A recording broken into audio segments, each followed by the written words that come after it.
During a recent interview with Business Untitled podcast, Snoop Dogg revealed that he almost filed for bankruptcy, but his pride stopped him from doing so. Snoop said, there were times in my career where it got so bad, my accountant was like, we should just do bankruptcy. My pride got involved. Bleep that. If I say bankruptcy, then I look like I bleeped off everything.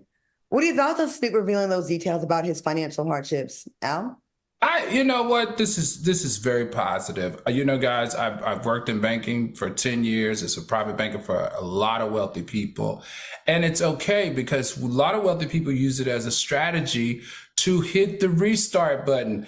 I'm glad that it comes from Snoop Dogg though, because Snoop Dogg is a recognized icon in our community. And if he can talk about it, it shines light on it. But listen, Martha Stewart filed for bankruptcy. She was a part of a team that I managed. Mike Tyson filed for bankruptcy. George Foreman filed for bankruptcy. 50 Cent filed for bankruptcy. Donald Trump filed for bankruptcy. So bankruptcy is not like an end all be all. And if you really understand it, for the very wealthy, it is almost like a restart.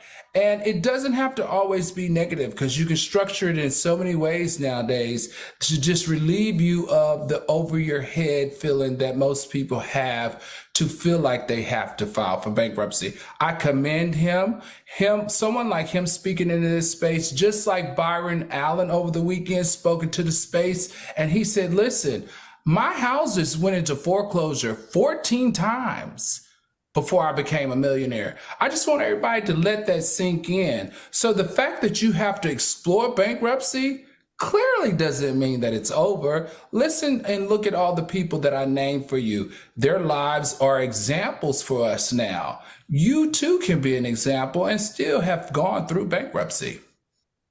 All right, Q, what do you think about this?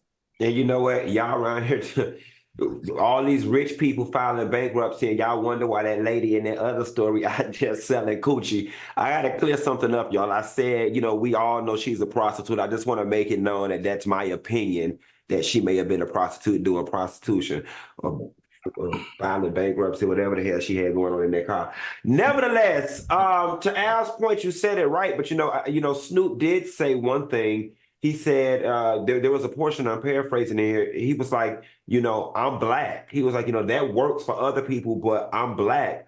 And you know what? There can sometimes be some social and business repercussions when people think you're bankrupt, especially when you're black. And I don't know when in his career this was, but to Al's point, if they would have ran them numbers and it looked like it would have helped my finances to have filed the bankruptcy, then I just would have had to look bad and I would have filed the bankruptcy. Look, I've thought about it. I'll be transparent. I've thought about it. There was a point in my career where I was like, okay, I've been praying. I've been knuckles of white.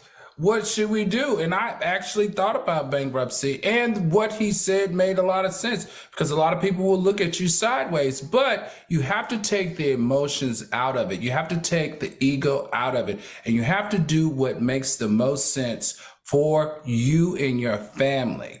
That's all I got to say. And we do need financial literacy, and we do need financial education so that we can teach people their options so they're not out here robbing, stealing, prostituting, because there are better options in some cases.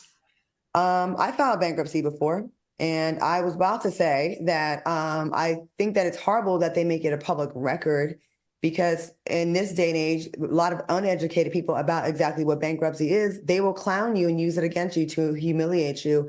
I did it before I did Celebrity Apprentice, and then Omarosa and I got into it on the show. And of course, she dropped that on the show as a ways to embarrass me, which I thought was stupid because we're sitting in front of Donald Trump, who'd filed bankruptcy about what, 4 times? Right, 5 times. I had 2 homes at the time. I had $1 million in real estate that I bought by myself.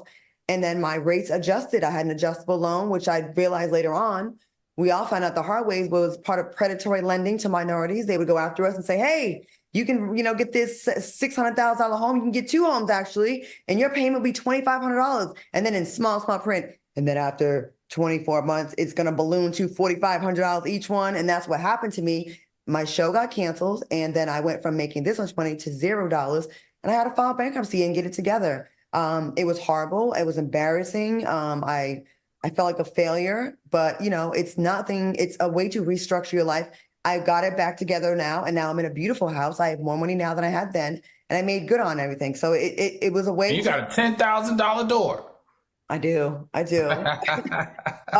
like, you know, it was a means to get me out of that and to not be stuck there. And I think more people need to look into it as an option, and it shouldn't be such an embarrassing thing. Plenty of our white counterparts use it. We're just not as educated about it. And we tend to think it's she broke, he ain't got no money. That's not true. That's Your not debt true. is just higher than what you got your assets. And it's a good way to get out of it.